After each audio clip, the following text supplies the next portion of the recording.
Thanks for watching. Please subscribe, like, and hit the bell for more stories. Where are you watching from? Let us know in the comments. The fluorescent lights buzzed faintly overhead as Special Agent Gregory Lawson leaned back in his worn leather chair, his weathered hands spreading out a collection of manila folders across his desk. The clock on his office wall read 10:12 p.m. But time had become meaningless in the last 3 weeks. The Chicago field office had emptied hours ago, leaving him alone with his thoughts and the damning evidence before him. He picked up a photograph. A young woman, no more than 21, her face peaceful in death. Isabel Rivera. The official reports said accidental poisoning, but Gregory's gut told him different. He'd seen enough victims in his 27 years with the Bureau's Human Trafficking Task Force to know when something wasn't right. "You deserved better," he muttered, touching the edge of the photograph. The girl had done everything right, escaped her captors, sought protection from the Chicago PD, specifically from Detective Brian Caldwell. 36 hours later, she was dead. The sound of footsteps in the hallway drew his attention. His partner, Special Agent Natalie Brooks, appeared in the doorway, 2 cups of coffee in hand. "You're still here," she observed, placing 1 cup on his desk. Steam rose from the dark liquid, carrying the scent of the expensive beans she preferred. "Found something." Gregory gestured to the timeline he'd constructed on his office wall. Red strings connected photographs, reports, and newspaper clippings spanning 2 decades. "It's not just Isabel. Look at this pattern." Natalie moved closer to the wall, her dark eyes scanning the information. All these victims passed through Caldwell's precinct, and every single one died within days of making contact with law enforcement. Gregory stood, joining her at the wall. Poisonings, suicides, accidents. All neat and tidy explanations. Too neat. "Have you talked to Dana about this?" Natalie asked, mentioning his wife. "She might have insights from her liaison work." Gregory's jaw tightened imperceptibly. "She thinks I'm chasing shadows. Keeps pushing me to focus on retirement planning instead." A gentle knock interrupted them. Gregory's twins, Jason and Brooke, stood in the doorway, still in their detective uniforms. Their presence was unexpected. They rarely visited him at work. "Dad?" Brooke started, her voice carrying an edge of concern that didn't quite reach her eyes. "Mom sent us. She's worried about you." Jason stepped forward, his stance unconsciously mirroring his sister's. "This investigation, people are talking. The department has procedures for handling these cases. You're stepping on toes." Gregory studied his children's faces. When had they become so invested in departmental politics? Their usual indifference to his work had shifted to an almost aggressive interest in recent weeks. "Since when do you two care about internal procedures?" he asked, keeping his tone neutral. "I remember a time when you both thought rules were made to be broken." Brooke exchanged a quick glance with her brother. "Things are different now. We've grown up. We understand how the system works." "The system," Gregory repeated, noting how his daughter's hand unconsciously moved to touch her badge. "Or the people running it." "You're retiring in 4 months, Dad," Jason cut in. "Why rock the boat now? These cases, they're complicated. Sometimes it's better to let sleeping dogs lie." Natalie watched the exchange silently, her experienced investigator's eyes catching the subtle tensions in the room. The twins stood slightly too close together, their body language defensive. Gregory maintained his calm demeanor, but she could see the wheels turning behind his eyes. "Your mother put you up to this?" Gregory asked, though it wasn't really a question. "She's concerned," Brooke replied. "We all are. You've had a great career, Dad. Don't tarnish it by pushing this, whatever this is." Gregory turned back to his wall of evidence, his voice quiet but firm. 23 women died after seeking help from law enforcement. They deserve answers. If that tarnishes my career, so be it. "You're being stubborn," Jason snapped, an uncharacteristic flash of anger crossing his face. "This isn't your problem to solve." "Every victim is my problem," Gregory replied, turning to face his children. "That's what you both used to believe too. What changed?" The twins shifted uncomfortably, their synchronized movement almost choreographed. Brooke opened her mouth to respond, but Jason touched her arm, a silent signal. "We should go," he said. "Just think about what we said, Dad. Please." Gregory watched them leave, their footsteps echoing down the hallway. Natalie waited until they were out of earshot before speaking. "That was interesting," she observed, sipping her coffee. Since when do they tag team you about cases? Gregory picked up Isabel Rivera's photograph again, studying it intently. Since this case started pointing toward their precinct. Since I started asking questions about Caldwell. You think there's a connection? I think, Gregory said slowly, that my children have never cared this much about my career choices before. I think my wife's sudden obsession with my retirement timing is oddly convenient. And I think Detective Caldwell's name keeps coming up in ways that make me very uncomfortable. Natalie moved to the evidence wall, tracing a red string from Isabel's photograph to another victim. Want me to run background on the twins' recent cases? Gregory nodded, his expression grim. Quietly. Something's not right here, Natalie. I can feel it in my bones. As if to punctuate his words, his phone buzzed with a text from Dana. Coming home soon? We need to talk about your retirement party. Gregory stared at the message, then back at the wall of victims. 23 women who thought they'd found safety, only to die under suspicious circumstances. His gut told him this case would be his last, but not in the way his family seemed to want. Go home, Natalie said softly. Get some rest. We'll dig deeper tomorrow. Gregory gathered his coat, his mind already mapping out next steps.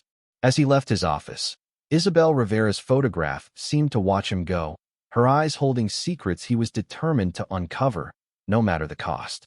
The following morning, Assistant Director Colin Pierce's secretary practically ambushed Gregory as he stepped off the elevator. Her usually composed demeanor was ruffled, adding to the sense of urgency in her voice. Agent Lawson, Director Pierce needs you immediately. Secure conference room B. Gregory checked his watch. 7:55 a.m. Pierce rarely came in before 9. Whatever this was, it couldn't wait. The secure conference room hummed with technology-specialized white noise generators, signal blockers, and other countermeasures against surveillance. Pierce stood at the window, his broad shoulders tense under his perfectly tailored suit. He didn't turn when Gregory entered. Close the door, he ordered, his voice grave. What I'm about to show you doesn't leave this room. Gregory complied, noting the stack of files on the conference table, old files, judging by their worn edges and faded labels. A laptop sat open beside them, its screen showing what appeared to be DNA analysis results. You've been digging into Detective Caldwell, Pierce stated, finally turning to face him. What made you start looking? Gregory chose his words carefully. Pattern recognition. Too many trafficking victims dying in protective custody, all connected to his precinct. Pierce nodded as if Gregory had confirmed something. Remember the Gateway serial killings, mid-90s? Gregory replied automatically. Young runaways. Mostly female. Strangled with some kind of wire or cord. Task force ran for years. Never caught the killer. He paused, a sudden connection forming. Caldwell was on that task force. Not just on it. Pierce corrected, sliding over a yellowed newspaper clipping. He let it linger. Rookie detective makes good. Becomes the face of the investigation. Press loved him. Gregory studied the photograph. A younger Brian Caldwell standing at a podium, his face earnest and determined. Behind him, barely visible in the crowd, stood a familiar figure. Is that your wife? Pierce finished. Yes. She was working with victims' families back then. That's how she met Caldwell. Gregory's mind raced, calculating dates. Dana had been pregnant with the twins around that time. He'd been away frequently, working cases across state lines. Pierce tapped the laptop screen. New DNA technology just matched 3 of your trafficking victims to the Gateway cases. Same killer, same signature. And here's where it gets complicated. All these victims passed through Caldwell's precinct before disappearing. Jesus, Gregory breathed, the implications hitting him hard. You think Caldwell dash, I think, Pierce interrupted, that we need to be very careful how we proceed. This goes deeper than one corrupt cop. The Gateway Task Force had access to evidence, could control the narrative. If Caldwell was involved, he had help. Gregory finished, inside the department. Exactly. Pierce pulled out another file, this one marked with high security clearance stamps. We've been running surveillance on certain officers. The patterns we're seeing, it's organized. Professional. Gregory thought of his children's strange behavior, their sudden interest in his investigation. How high does this go? High enough that I'm putting together a joint task force with internal affairs. But we need to move carefully. These people have had decades to build their network, cover their tracks. A knock at the door made both men tense. Pierce's secretary entered, her face pale. Sir, Dr. Valerie Knox is here. She's asking to speak with Agent Lawson. Says it's about the Gateway cases. Gregory recognized the name. She'd been the forensic psychologist on the original investigation. Pierce's expression darkened. Send her to the secure facility on Monroe Street. Agent Lawson will meet her there in an hour. After the secretary left, Pierce turned to Gregory, his voice low. Knox tried to raise concerns about Caldwell back then. Nobody listened. A week later, her daughter barely survived a hit and run. She took a sabbatical, moved across country, and now she's back. Gregory mused. Why now? That's what you're going to find out. Pierce gathered the files, securing them in a classified pouch. But, Gregory, watch your back. These people have been operating in plain sight for years. They won't go down easily. Gregory thought of Isabel Rivera, of all the other victims, of his wife's sudden anxiety about his retirement, of his children's strange behavior. 27 years of marriage, and he'd never questioned why Dana had been so insistent that the twins follow Caldwell into law enforcement. Sir, he said, hand on the door. If this goes where I think it's going, we'll deal with that when we have to, Pierce replied. For now, focus on Dr. Knox. Whatever brought her back to Chicago after all these years, it must be important. Gregory nodded, his mind already preparing for the meeting ahead. As he left the conference room, he couldn't shake the feeling that his final case was about to become far more personal than he'd ever imagined. The secure FBI facility on Monroe Street looked abandoned from the outside, a deliberate deception. Gregory parked 2 blocks away, taking a circuitous route on foot, checking for tails out of habit. The late afternoon sun cast long shadows between buildings, perfect cover for surveillance. Dr. Valerie Knox waited in interview room C, her appearance markedly different from the confident professional he remembered from old case photos. Her hair had gone completely gray, and her hand shook slightly as she arranged a thick file on the table before her. Agent Lawson, she greeted him, her voice barely above a whisper. Thank you for meeting me. I've been following your investigation into the trafficking cases. Gregory sat across from her, noting the security of her laptop, high-end encryption, multiple authentication devices visible. You've been gathering evidence. It wasn't a question, but she nodded anyway. For years, after they threatened my family, I knew I couldn't stop investigating, but I had to be smarter about it. Create safeguards. Gregory prompted gently. Caldwell. His network. She opened her phone file, revealing meticulous notes and photographs. Back then, during the Gateway investigation, I started noticing patterns, inconsistencies in his reports.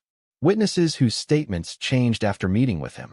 Evidence that disappeared from lockup. Gregory leaned forward. Why didn't you come forward sooner? Valerie's laugh held no humor. I tried. The day after I raised concerns to my supervisor, a car nearly killed my daughter outside her school. The driver was never found, but I got the message. She pulled out a photograph, a teenage girl in a hospital bed, covered in casts and bandages. Sophie was 14. She still walks with a limp. I'm sorry, Gregory said softly, but something made you decide to come forward now. Your wife, Valerie replied, her eyes meeting his directly for the first time. When I saw her name connected to recent trafficking cases, I couldn't stay silent anymore. You need to understand what happened back then. Gregory felt a chill despite the room's warmth. What about my wife? Valerie's hands shook as she pulled out another file. During the Gateway investigation, Dana worked closely with the task force. She had access to victim profiles, family interviews, witness statements. At first, I thought she was just dedicated to her job, staying late, taking files home to review. She passed him a series of surveillance photos. Dana entering and leaving the police station at odd hours, meeting with Caldwell in out-of-the-way diners and parks. Then I noticed changes in the case file she handled. Witness statements that contradicted earlier versions. Evidence logs that didn't match my notes. When she touched her daughter's hospital photo, her voice tightened. When I started documenting these discrepancies, well, you know what happened. Gregory's throat felt dry. When did you first suspect that she was working with Caldwell, or that she was carrying his children? The words hit Gregory like physical blows. He stared at Valerie, unable to form a response. I'm sorry, she continued, her voice gentle. I thought when she announced her pregnancy, I assumed you knew she was working so closely with the task force, and you were away so often. The timing, Gregory's mind raced through memories. Dana's odd behavior during the pregnancy, attributed to work stress. Her insistence that the twins follow Caldwell into law enforcement. Their striking resemblance to the detective, which he dismissed as coincidence. Why come forward now? He managed finally. Valerie opened her laptop, typing rapidly. Because history is repeating itself. The trafficking victims you're investigating, their deaths mirror the Gateway killings. Same methods, same cover-ups. But this time, she turned the screen toward him. This time I have proof. The screen showed financial records, surveillance photos, transcribed phone conversations, years of carefully gathered evidence linking Caldwell to both the original murders and the recent trafficking deaths. Dana's been using her position as liaison to identify potential witnesses, Valerie explained. When victims seek protection, she makes sure they're directed to Caldwell's precinct. After that, she gestured to the victim photos on Gregory's wall. The twins, Gregory said suddenly. Do they know? Valerie's expression softened with genuine sympathy. I don't know, but they're recent case assignments. They've all involved potential trafficking witnesses. Witnesses who later died in custody or disappeared. Gregory thought of his children's recent visit to his office, their insistence that he drop the investigation. Had they known what they were really protecting? I've arranged for all this evidence to be released to multiple sources if anything happens to me, Valerie continued. Offshore servers. Deadman switches. I learned from last time. But you need to be careful, Agent Lawson. These people, they've had decades to perfect their operation. They won't hesitate to eliminate threats. Even family. Gregory asked, though he already knew the answer. Especially family. Especially family, Valerie replied. They use those connections. Exploit them. Your position in the FBI, your children's roles in the department, it's all part of their protection network. Gregory stood, needing to move. 27 years of marriage built on lies. His children, not his children, possibly involved in covering up murders. An entire life constructed around deception. I need to know everything, he said, finally returning to his seat. From the beginning. Valerie nodded, pulling out more documents. It started with the first Gateway victim in '96. Jenna Alvarez, 17, runaway. She made contact with Caldwell, claimed she had information about a trafficking ring operating through Chicago. 3 days later, she was found strangled. She laid out photographs chronologically. Young faces, all bearing the same ligature marks around their necks. The pattern was always the same, Valerie said. Victims would approach law enforcement with information about trafficking. Caldwell would take point on their protection. Within days, they'd be dead. And Dana's role? At first, she was just like me trying to help victims. But Caldwell. Valerie paused, choosing her words carefully. He has a way of identifying people he can use. He saw something in Dana. Ambition, maybe. Or vulnerability. He started grooming her, sharing case details, making her feel special. Gregory remembered those early days. Dana's excitement about her work, her admiration for the dedicated detective leading the Gateway Task Force. How had he been so blind? By the time she realized what was really happening, she was already compromised, Valerie continued. And then she got pregnant. Caldwell saw it as an opportunity, a way to ensure loyalty, to place his own people within law enforcement. The twins, Gregory muttered. He planned it all along. They were raised to idolize him, Valerie confirmed. Their Uncle Brian, who helped shape their careers, guided their assignments. The perfect cover. Who would suspect a decorated detective mentoring his colleagues' children? A thought struck Gregory. The recent trafficking victims, Isabel Rivera and the others, were they getting close to exposing something? Valerie's expression grew grave. They weren't just random victims, Agent Lawson. They were starting to connect the present to the past. Isabel especially. She had evidence linking current trafficking operations to the Gateway killings, evidence that could have exposed decades of corruption. She pulled up another file on her laptop, surveillance photos of Isabel meeting with various officers, including Jason and Brooke. Your children were assigned to her protective detail, Valerie said. Whether they knew it or not, they helped deliver her right into Caldwell's hands. Gregory felt sick. His twins, he couldn't help but still think of them that way. Had they knowingly participated in murder, or were they just pawns in Caldwell's game, like he had been? There's more, Valerie said quietly. Your retirement party in 6 weeks, it's not just a celebration. Gregory remembered Dana's insistence on holding it at the Police Officers Association building, her careful management of the guest list.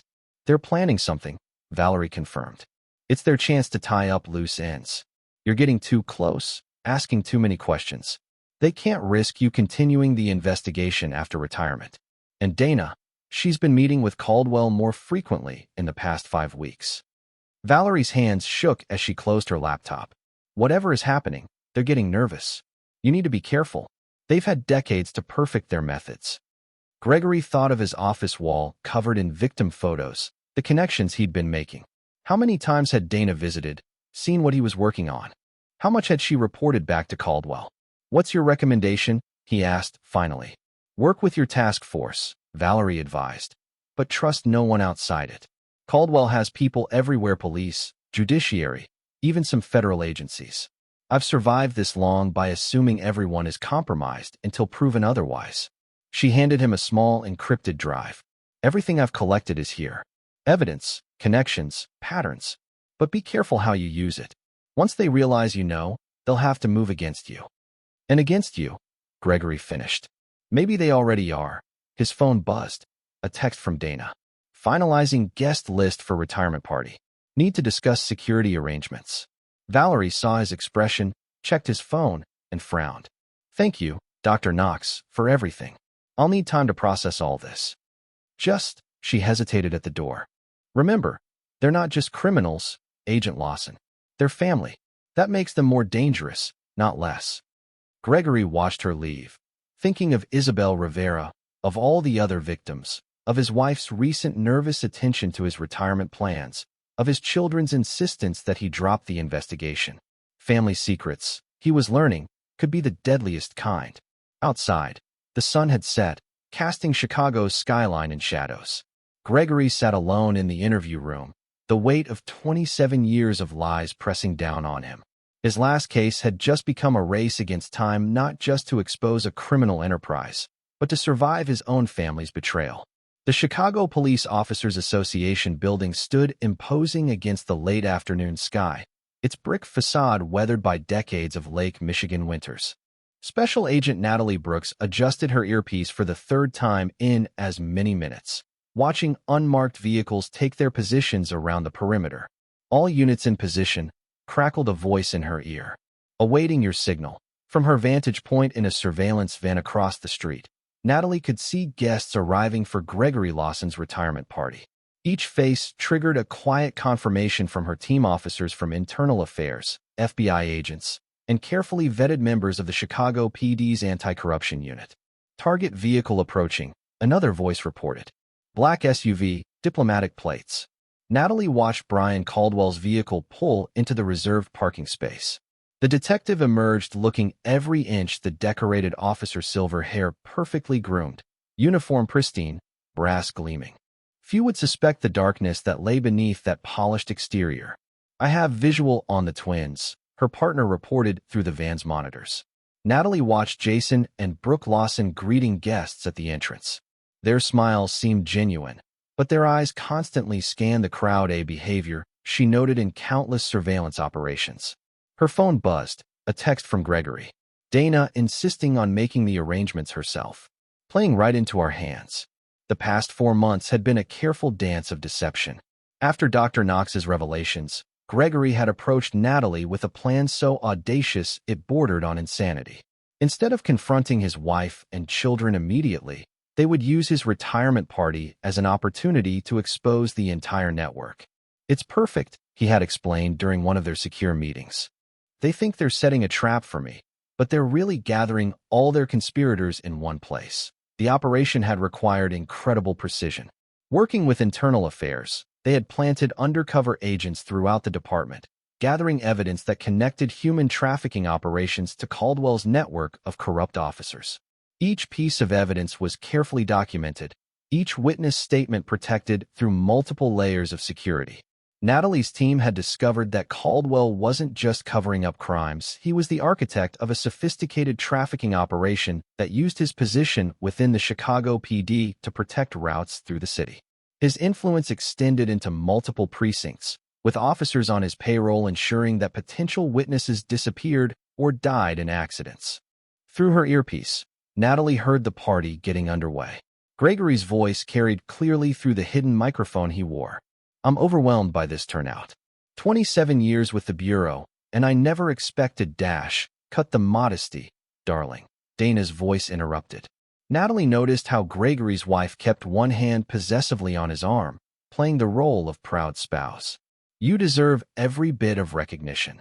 The surveillance monitors showed Caldwell working the room, sharing jokes with fellow officers, accepting congratulations on his protégé's success. The twins shadowed him like satellites, their movements so synchronized they appeared choreographed. "Package secured," came another whisper through Natalie's earpiece.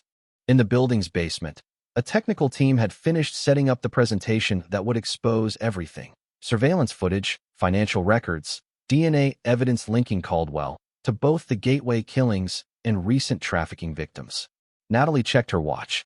1 hour until the scheduled tribute presentation. 1 hour until years of careful investigation came to fruition. 1 hour until Gregory's world publicly shattered, though she knew his real grief had begun months ago, with Dr. Knox's revelations. Through the monitors, she watched Dana approaching the podium, champagne glass in hand. The woman's confidence was remarkable.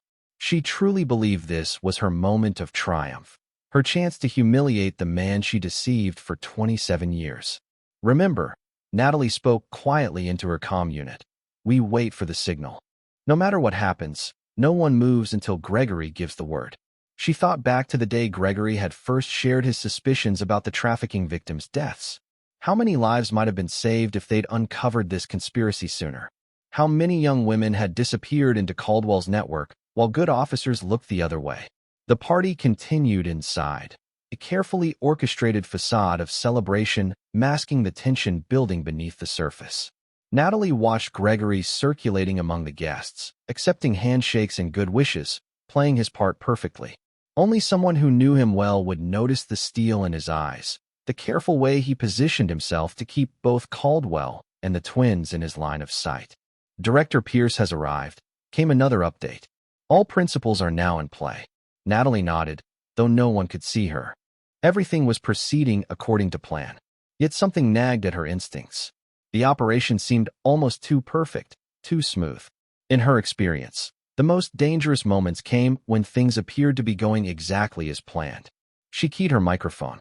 "All units, maintain positions. Stay alert for any deviations from the expected scenario." Through the monitors, she watched the pieces of their trap sliding into place, praying they hadn't underestimated their opponents. After all, Caldwell and his network had managed to operate undetected for decades. People that clever, that patient, were capable of anything. The next hour would either expose decades of corruption or prove catastrophically fatal to their investigation, and somewhere in that building, Gregory Lawson prepared to face the moment when his family's betrayal would become public knowledge. Natalie touched her sidearm, a habit born of years in the field. Whatever happened next, she would ensure her partner didn't face it alone. The reception hall of the Police Officers Association building hummed with conversation and laughter, the atmosphere carefully cultivated to mask the tension running beneath the surface. Gregory stood near the bar, watching the room's reflection in the mirrored wall behind the bottles. Every face held new meaning now. Which officers were knowingly complicit in Caldwell's network work? Which were innocent dupes, like he had been? Dana appeared at his elbow, her perfume familiar, yet suddenly cloying. "Time for the special presentation, darling." Her smile didn't reach her eyes. "Brian has prepared something wonderful." Gregory allowed her to guide him toward the front of the room, noting how she positioned herself between him and the nearest exit. Behind them, Caldwell took the stage, his commanding presence drawing all eyes. "Friends, colleagues, family," Caldwell began, his voice carrying that same warmth that had fooled so many for so long.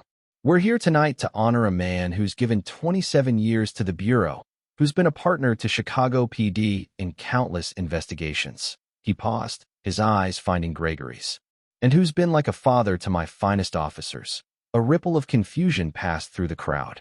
Gregory felt Dana's hand tighten on his arm, her nails digging into his flesh through his jacket. Across the room, Jason and Brooke moved to flank the exits. "Oh yes," Caldwell continued. his mask of congeniality slipping. I think it's time we acknowledge some family secrets. Don't you, Dana? Gregory's wife released his arm, walking deliberately toward the stage. The change in her was remarkable. Gone was the nervous energy of recent months, replaced by a cold confidence he'd never seen before.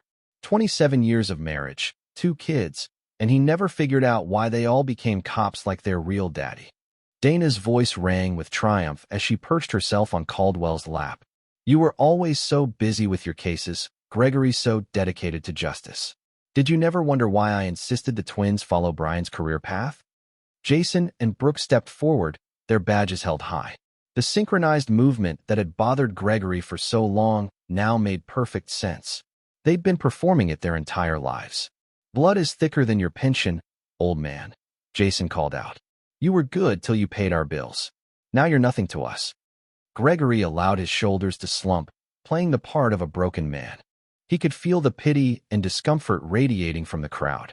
This was the moment Dana and Caldwell had planned his public humiliation, his authority and reputation destroyed in front of his colleagues. Nothing to say? Caldwell taunted. The great FBI agent speechless at last. Gregory straightened slowly, meeting Caldwell's gaze. Actually, I do have something to say. His voice carried clearly through the sudden silence. Let me tell you a secret.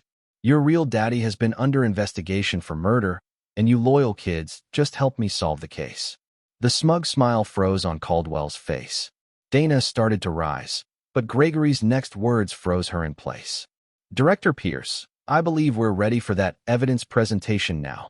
Before anyone could react, every screen in the room blazed to life. Natalie Brooks's team had done their work well. The images were crystal clear, undeniable.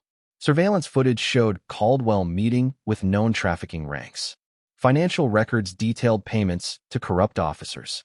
DNA evidence linked him conclusively to both the Gateway killings and recent trafficking victims. You see, Gregory continued, his voice steady. While you were planning my retirement party, I was building a case. Every meeting you took, every call you made, every victim you silenced, we were watching, recording, building the evidence that would bring down not just you, but your entire network. Dana's face had lost all color. You didn't dash, no, Gregory finished for her. I've known since Dr. Knox came forward. Everything since then has been carefully planned right down to this moment. Caldwell surged to his feet, reaching for his weapon, but found himself surrounded by agents who had been posing as wait staff around the room. Other undercover operatives revealed themselves, weapons drawn. It's over, Brian, Gregory said quietly. The trafficking routes, the Gateway killings, the years of corruption, all of it ends tonight. Jason and Brooke tried to break for the exits, but found their paths blocked by internal affairs officers. The twins' faces showed confusion, giving way to dawning horror as more evidence appeared on the screens, their own unwitting involvement in delivering victims to their father's operation. You used your own children. Gregory's voice carried a weight of disgust. Raised them to be unknowing accomplices in your crimes. What kind of father does that? The kind who knows how to inspire loyalty, Caldwell snarled. But his bravado was cracking, his eyes darting around the room, counting weapons, measuring odds. Loyalty. Gregory laughed without humor. Look around, Brian. Your loyal officers are already turning on you. See how quickly they're dropping their weapons, holding up their hands. They know what's coming: federal charges, RICO indictments, conspiracy to commit murder. Who do you think will stay loyal when facing life in prison? Dana made a sudden move toward her purse, but Natalie Brooks was faster. I wouldn't, Natalie advised, her weapon steady. That recording device you're reaching for? We already have copies of everything on it, including your conversations about silencing Isabel Rivera. The mention of Isabel's name sent a visible shudder through the room. Many of the officers present had known her, had watched her die in protective custody. Now they understood why. You really think this will stick? Caldwell's voice dripped contempt. I've beaten investigations before. My contacts dash. Your contacts are being arrested as we speak, Gregory interrupted. While you were all here, federal agents were executing warrants across 2 states. Your entire network is coming down, Brian. The only question is who'll be first to cooperate in exchange for leniency. The twins stood frozen, their world collapsing around them. Brooks' voice broke the tension. Dad, we didn't know about the trafficking. The murders. We thought you dash. You thought you were following in your father's footsteps. Gregory finished gently. In a way, you were. Just not the father you thought you were honoring. The screens surrounding the reception hall painted the room in a harsh electronic glow as Natalie Brooks methodically presented the evidence they gathered. Each new revelation drew gasps or muttered curses from the assembled officers, many of whom were only now realizing the true scope of corruption they'd been adjacent to. Surveillance footage from March 18th, Natalie narrated as crystal-clear video played, shows Detective Caldwell meeting with known trafficking operators at the Port of Chicago. The timestamp matched perfectly with shipping manifests displayed alongside manifests showing cargo containers that had passed through customs without inspection. Financial records spanning 2 decades. Another screen filled with transaction data, each entry meticulously annotated. Payments routed through shell companies, offshore accounts, all eventually tracing back to enterprises controlled by members of this department. Gregory watched his wife's face as the evidence mounted. Dana sat rigid in a chair, flanked by federal agents, her carefully maintained facade crumbling with each new revelation. The woman he'd loved for 27 years was a stranger to him now. Most damning are the recordings, Natalie continued, activating another screen. Dana's voice filled the room, casual and businesslike as she discussed the disposal of potential witnesses with Caldwell. The timestamps were recent conversations about Isabel Rivera and other trafficking victims who had died in custody. You'll notice, Natalie pointed out, how these conversations align perfectly with case files from Detective Caldwell's precinct. Each victim who sought protection was systematically isolated, their statements altered or destroyed before they met with tragic accidents. The technical team had done exceptional work creating visual timelines that showed the pattern of corruption evolving over years. Red lines connected victims to officers, officers to payments, payments to trafficking operations. At the center of it all sat Caldwell, his influence spreading like a cancer through the department. The Gateway serial killings weren't just unsolved cases. Gregory took over the presentation, his voice steady despite the emotion churning inside him. They were the foundation of this entire criminal enterprise. Young runaways who discovered too much, who threatened to expose the trafficking operations. They became Caldwell's victims. More evidence appeared, DNA analysis linking Caldwell to both the historic Gateway killings and recent trafficking victims. Dr. Knox's meticulous documentation provided context, showing how the pattern had evolved from opportunistic murders to a systematic operation for silencing witnesses. Mrs. Lawson, Natalie addressed Dana formally. Your position as police department liaison wasn't just convenient cover. It was essential to the operation. She activated another set of recordings, Dana's voice directing vulnerable witnesses away from legitimate protection and toward Caldwell's precinct. You identified potential threats, Natalie continued. Used your position to gain their trust, then delivered them directly into the hands of their killers, all while maintaining the perfect image of a dedicated public servant. The twins sat apart from their mother now, their faces ashen as they watched video of themselves following Caldwell's special assignments, unknowingly helping to isolate and control trafficking victims who later died in custody. Jason and Brooke Lawson, Natalie's voice soft and steady, were carefully positioned throughout their careers to support this operation. Though evidence suggests they were unaware of its true nature, their assignments supervised by Detective Caldwell consistently involved handling witnesses who later disappeared or died under suspicious circumstances. Gregory watched his children. He couldn't help still thinking of them that way as the full horror of their unwitting involvement became clear. Brooke had her face in her hands, while Jason stared straight ahead, jaw clenched tight enough to crack teeth. The operation extended beyond Chicago, Natalie continued, bringing up maps showing trafficking routes through multiple states. Detective Caldwell's network included corrupt officers in neighboring jurisdictions, customs officials, even judges in some districts, all connected through a sophisticated system of payments and blackmail. She activated a final screen showing a complex web of relationships and transactions. This map represents just the connections we've confirmed so far.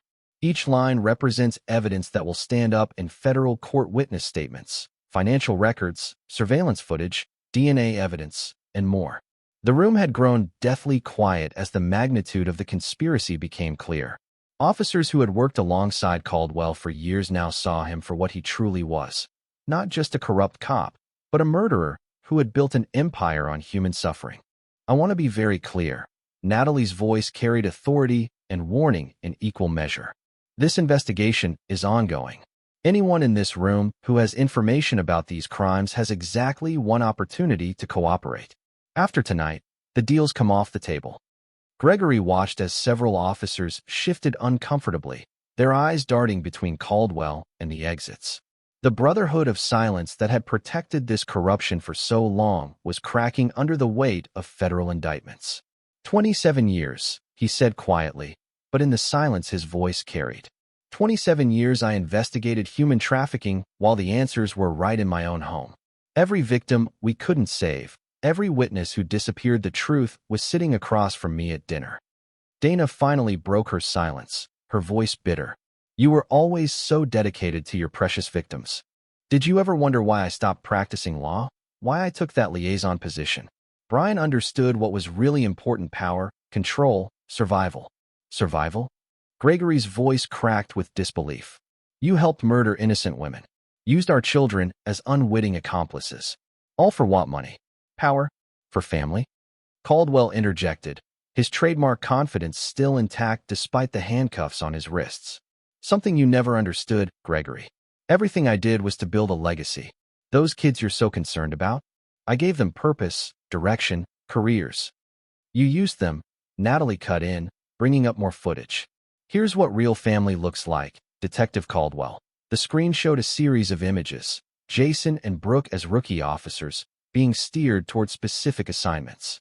Surveillance photos of Caldwell monitoring their progress, directing their careers with calculated precision. Each special assignment was designed to compromise them further, Natalie explained to the room. Every time they unknowingly helped control or transport a witness, they became more implicated in the operation.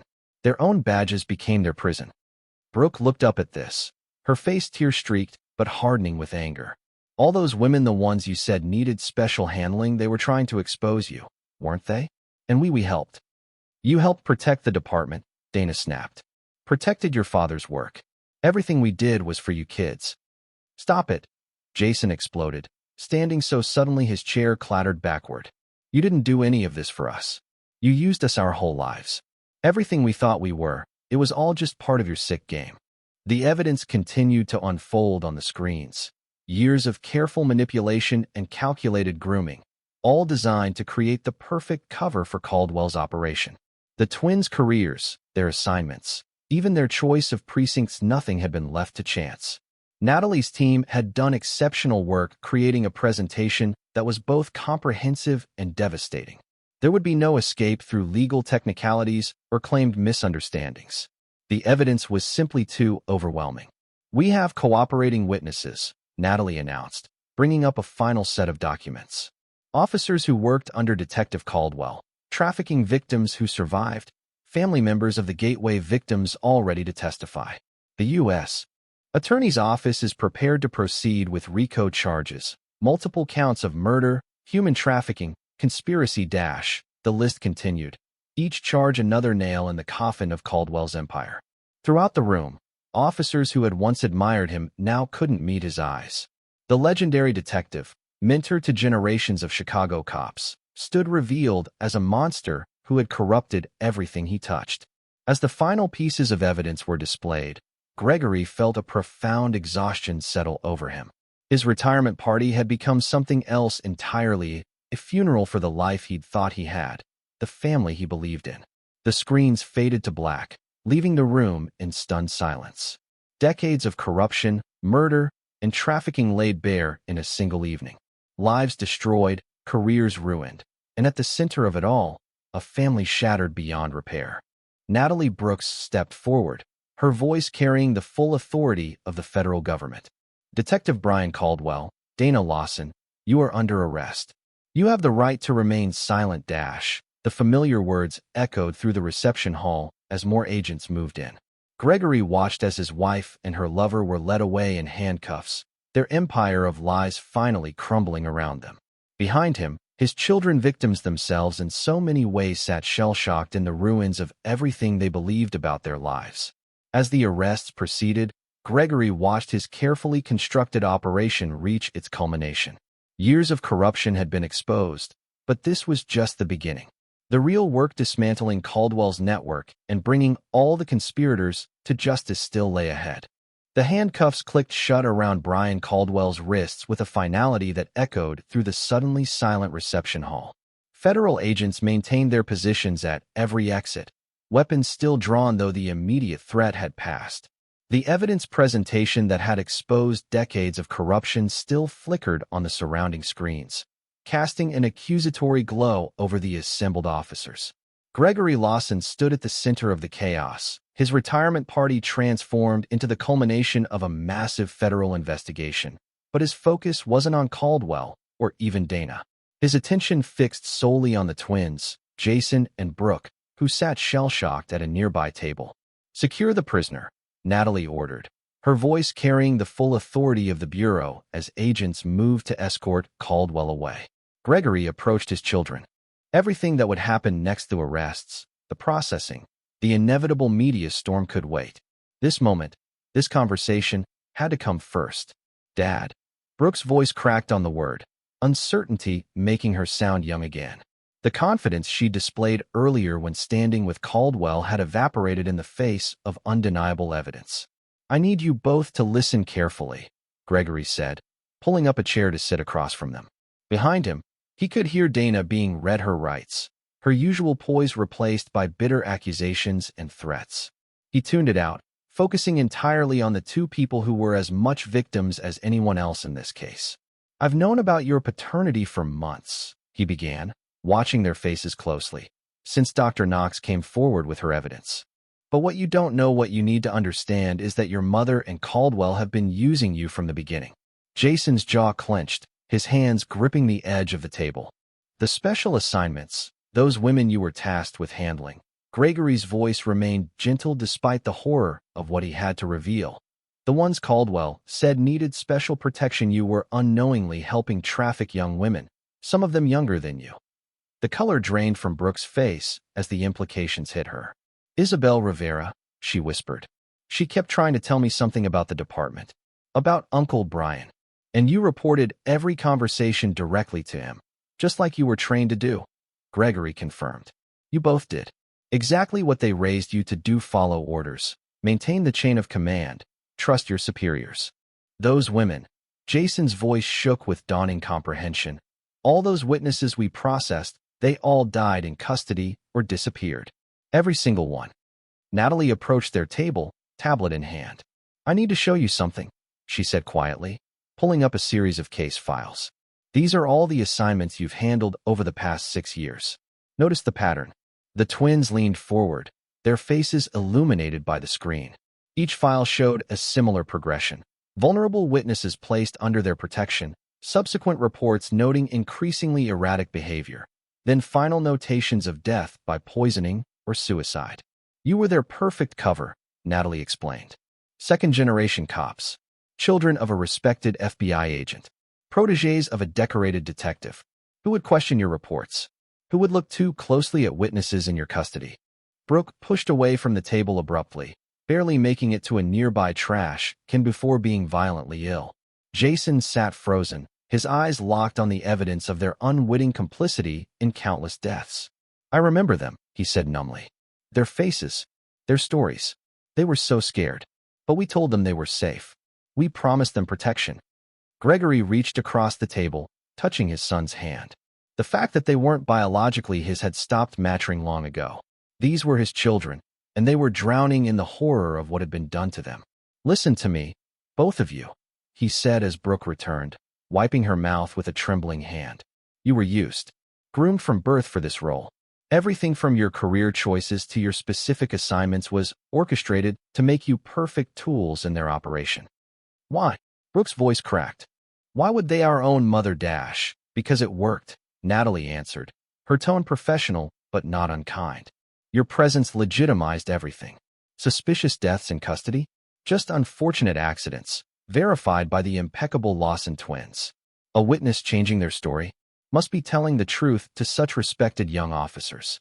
Your badges didn't just make you part of their proud legacy. They made you the perfect, unwitting accomplices. Through the windows, emergency lights painted the night in rotating patterns of red and blue. More law enforcement vehicles were arriving. This was only the beginning of what would become a massive operation to dismantle Caldwell's network. What happens now? Jason asked, still staring at the case files that detailed their innocent participation in so many deaths. That depends partly on you, Gregory replied carefully. The U.S. Attorney's Office will want to talk to both of you. Everything you know about the department, about Caldwell's operations, about these cases, it could be crucial to building an airtight case. They'll want to verify that you were truly unaware.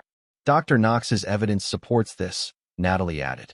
Her documentation shows how carefully you were manipulated, how information was compartmentalized to keep you in the dark. But your cooperation will be essential.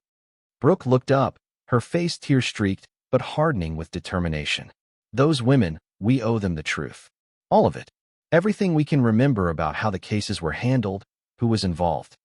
It won't bring them back. Jason's voice was hollow. No, Gregory agreed.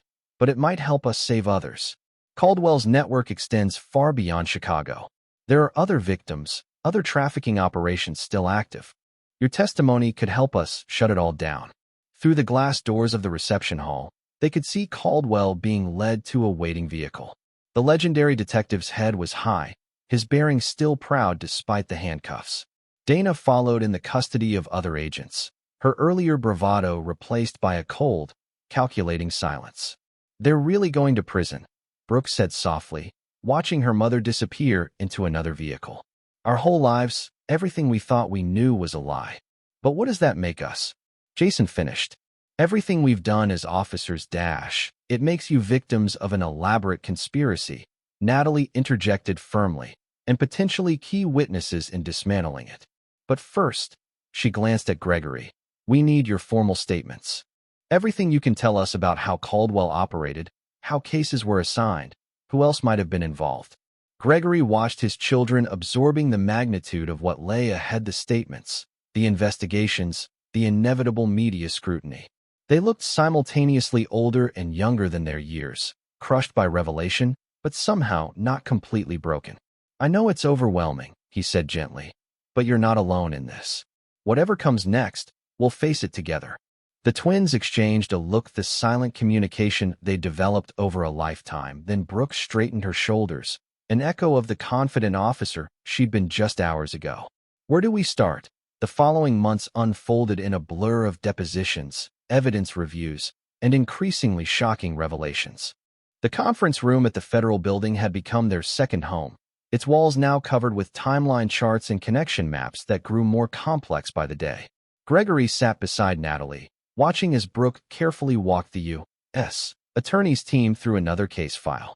His daughter's voice had grown stronger over the months, the initial shock of betrayal hardening into determination to expose every detail of the conspiracy that had shaped her life. The victim was Monica Tran, 23, Brooke explained, pointing to a photograph. She approached me specifically, said she had information about trafficking operations through the Port of Chicago. Following department procedure, following what Uncle Brian trained us to do, I logged her statement, but reported directly to him. The prosecutors nodded, taking detailed notes. They'd heard dozens of similar stories over the months, each one adding another piece to the massive criminal enterprise they were uncovering. 4 days later, Brooke continued, her voice catching slightly. She died of an apparent poisoning in protective custody. The toxicology report was signed by Dr. Caleb Weller, Natalie noted, adding another name to their growing list of conspirators. He signed off on several similar cases, always ruling them accidents or suicides. In another room down the hall, Jason was working with internal affairs, methodically reviewing years of case assignments and departmental procedures. His insider knowledge of precinct operations had already helped identify numerous corrupt officers and compromised officials. The full story had emerged piece by devastating piece. Brian Caldwell hadn't started as a criminal mastermind. He'd begun as a corrupt cop, protecting existing trafficking routes through Chicago. But when victims started threatening to expose him, he'd evolved into something far more dangerous. The Gateway killings were his solution to potential witnesses, Gregory explained to the assembled prosecutors. Young runaways who discovered too much, who couldn't be silenced through normal channels. But he needed help managing the investigations, controlling the evidence. That's where Dana came in. As a victim's advocate, she had access to witness statements, family contacts, investigation details. Brooke added, the word mom carrying a weight of bitterness now.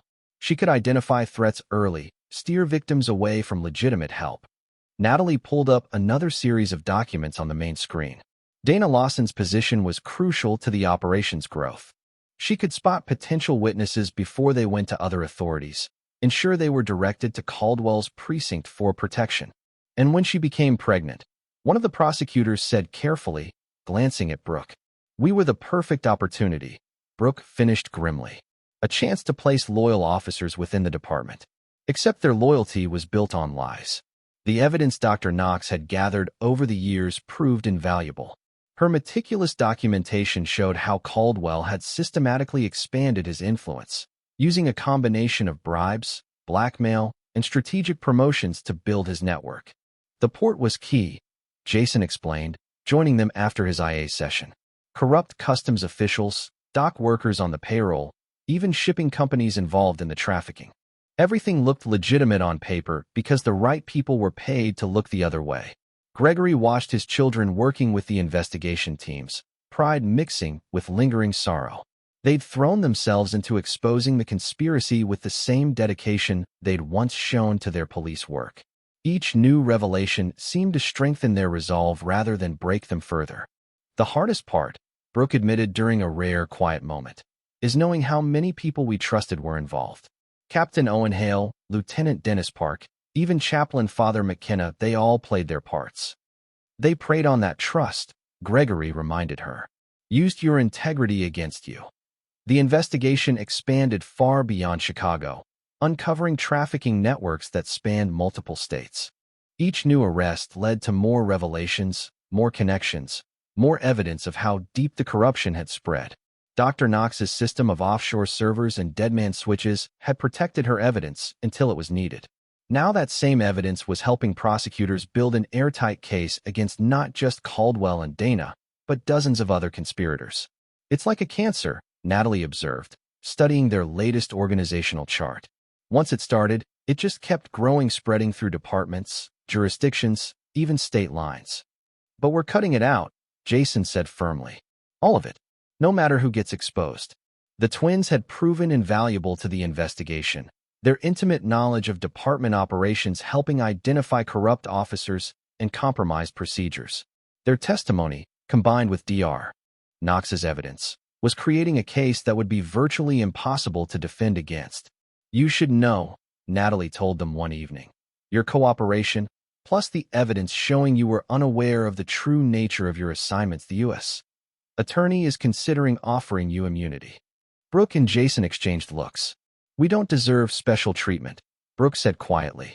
Those women died because of us. You were victims too, Gregory reminded them. You were used by the people who should have protected you. Maybe, Jason acknowledged.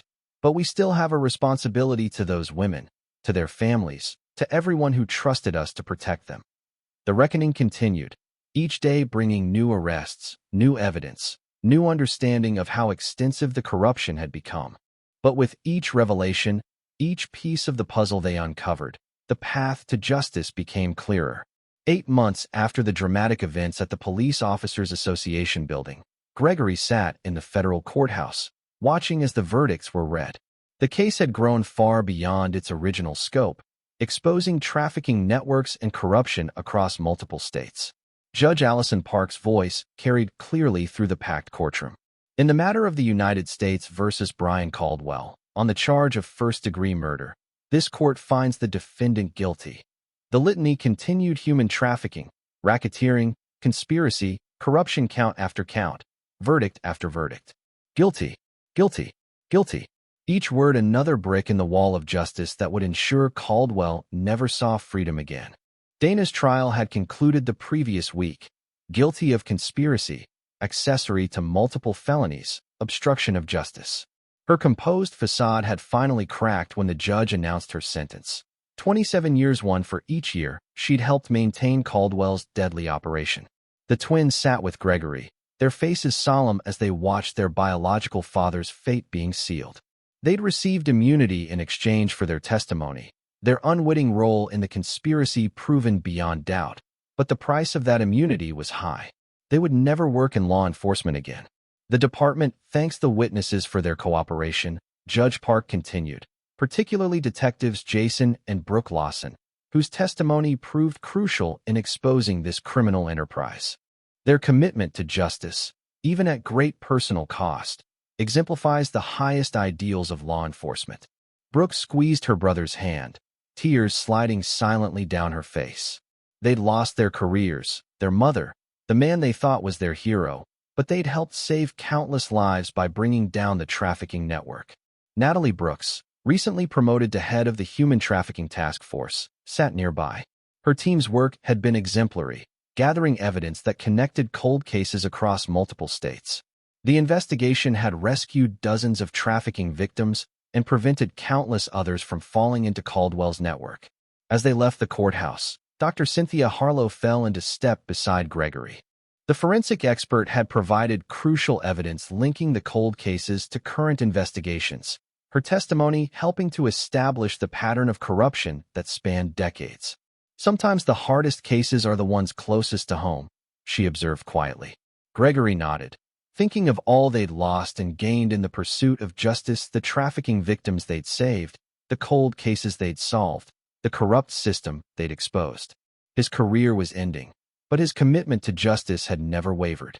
The truth matters, he replied. No matter who it hurts. Outside, reporters clamored for statements, cameras flashing in the late afternoon sun. But Gregory led his family away from the media circus toward a future that would be built on truth rather than deception.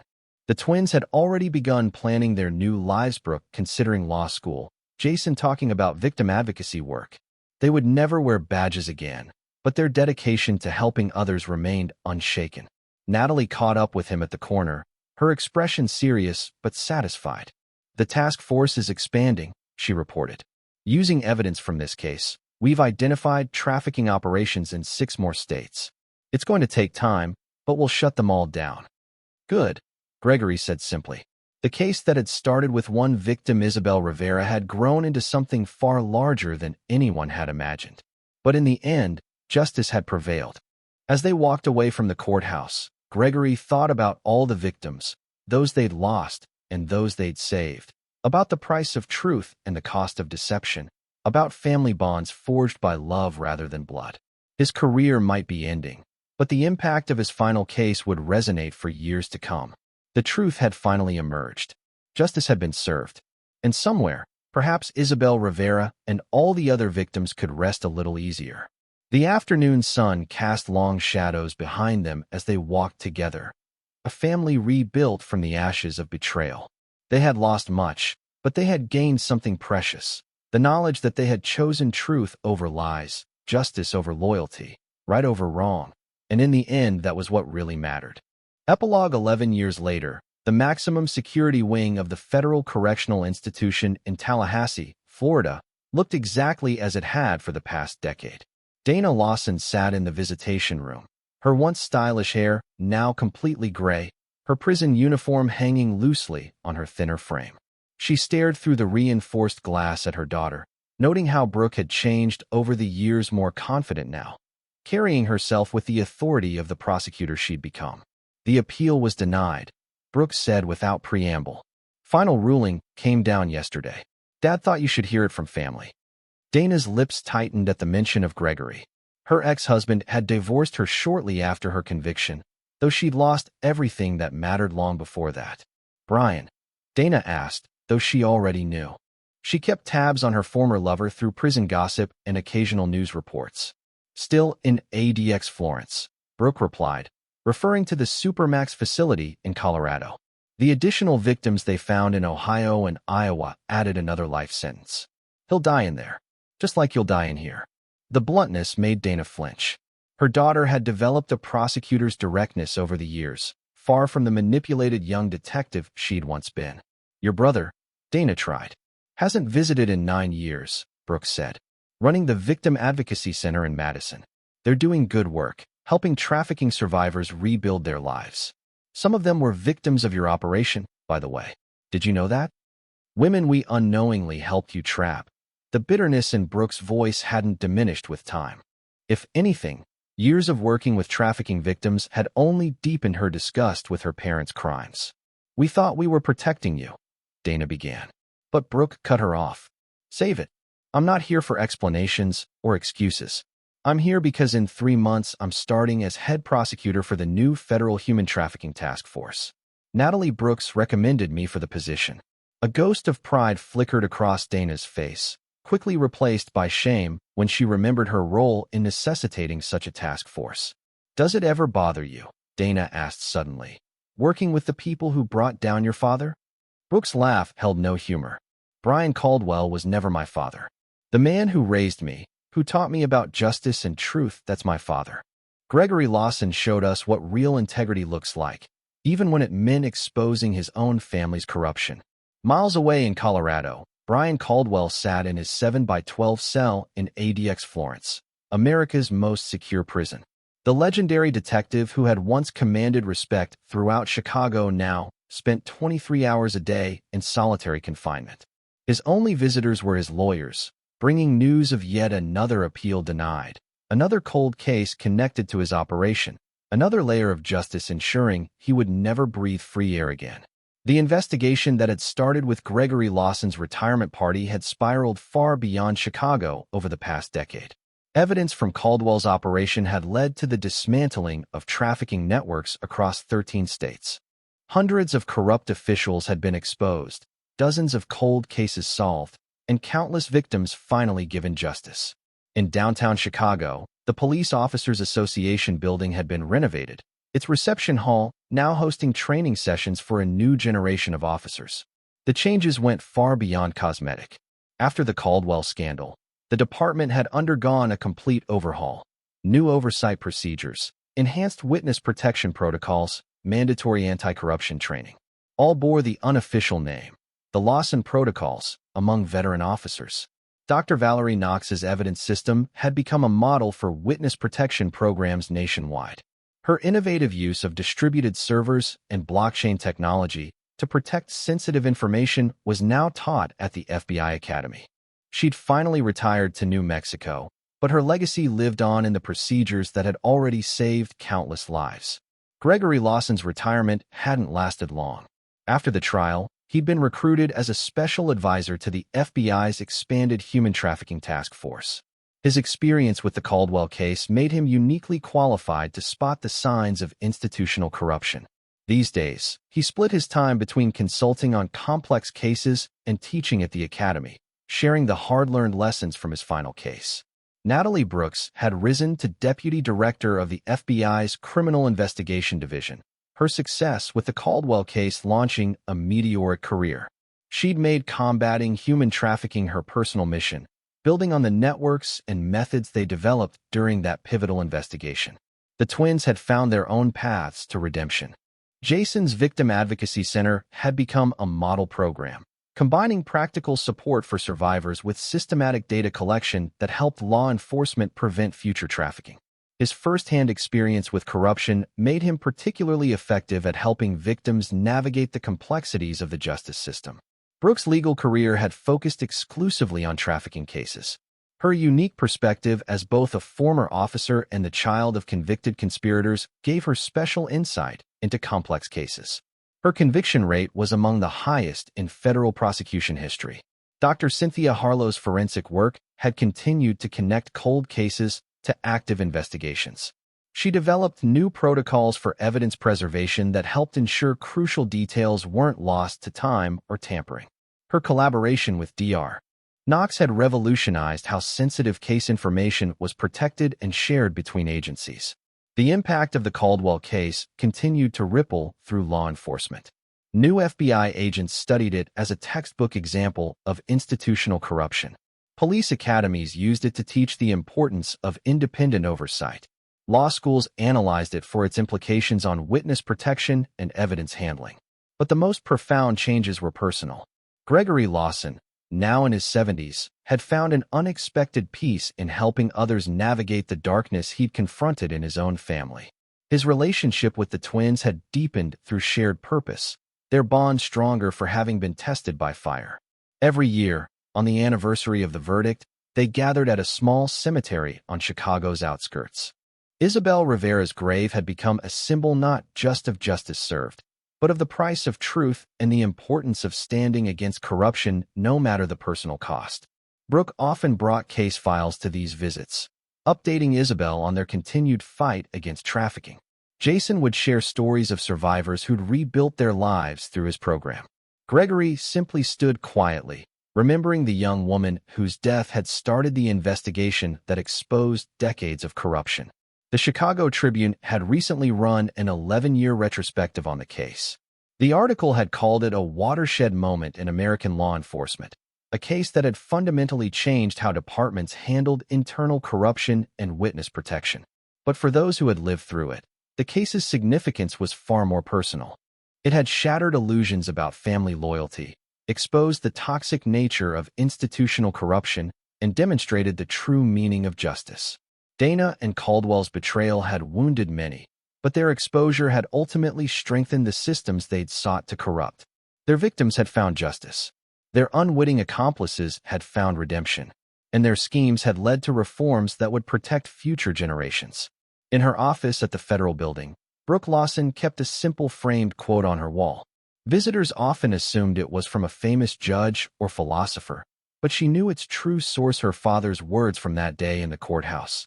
The truth matters, no matter who it hurts. Those words had become a guiding principle for a new generation of law enforcement officers, prosecutors, and advocates. The Caldwell case had taught them all that justice couldn't be served through loyalty alone. It required courage, integrity, and an unwavering commitment to truth. The price of that truth had been high. Families had been broken, careers ended, lives forever altered. But from the ashes of betrayal had risen something stronger: a system more resistant to corruption, officers more alert to abuse, and protocols better suited to protecting the vulnerable.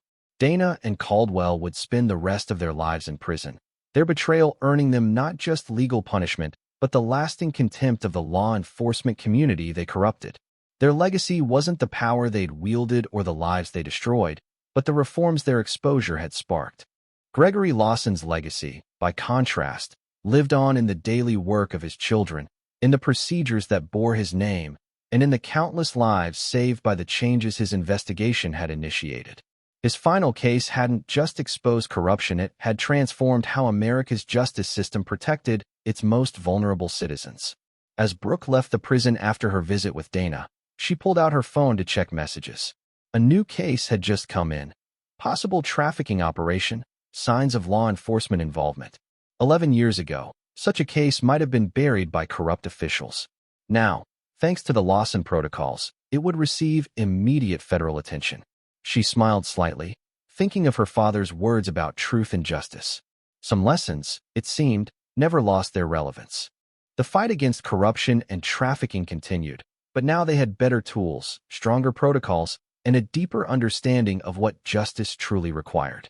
The truth still mattered, no matter who it hurt, and thanks to the sacrifices made during that pivotal case, the truth had a better chance than ever of coming to light. Looking toward the Chicago skyline, Brooke could almost imagine Isabel Rivera and all the other victims finally resting in peace, knowing that their deaths had ultimately led to changes that would protect countless others. The price of truth had been high, but its value was beyond measure. The work continued. The fight for justice never truly ended, but the foundations built from the ashes of betrayal were strong. That, perhaps, was the most important legacy of all.